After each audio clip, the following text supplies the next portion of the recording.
2026 will be a watershed year in the story of our republic, a turning point in our march from promise to prosperity, a year that future generations will look back on and say, that is when Kenya changed course.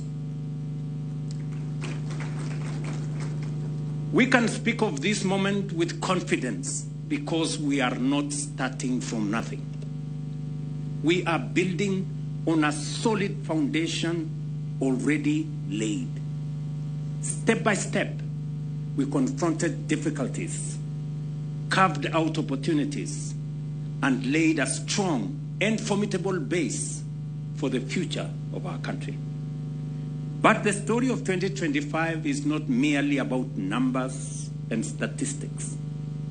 It is about people, the hustlers, the mama mbogas, the border riders, the farmers, the traders, the entrepreneurs, and the workers whose toil, patience, and sacrifice have begun to yield tangible results. It is the story of ordinary citizens whose lives have quietly changed in very extraordinary ways. Kenyans like Mama Cherusha Mudhoni, whose dream of owning a decent home finally came true. For years, her family lived in a single crowded room, exposed to rain and cold, in dignity and fear, never knowing what tomorrow might bring. In 2025, that chapter of uncertainty ended. She moved into a modern, affordable home with clean water, electricity, a proper toilet, and cooking gas. For the first time, her children have space to study and play. Dignity replaced survival. The foundations we have laid have also enabled millions to access quality health services under our universal health care program. Today, more than 29 million Kenyans are registered under Social Health Authority. Across the country, stories of care, relief, dignity, and support are being told quietly and powerfully by ordinary citizens whose lives have been transformed.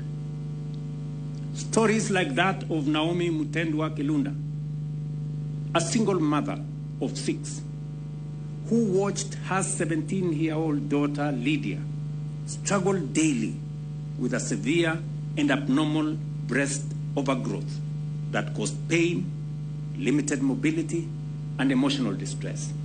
After learning about the SHA program through her local assistant chief, Naomi enrolled and registered her children as dependents.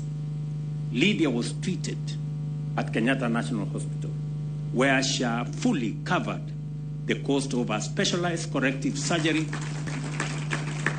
amounting to Kenya shillings 168,000, as well as all post-operative follow-ups.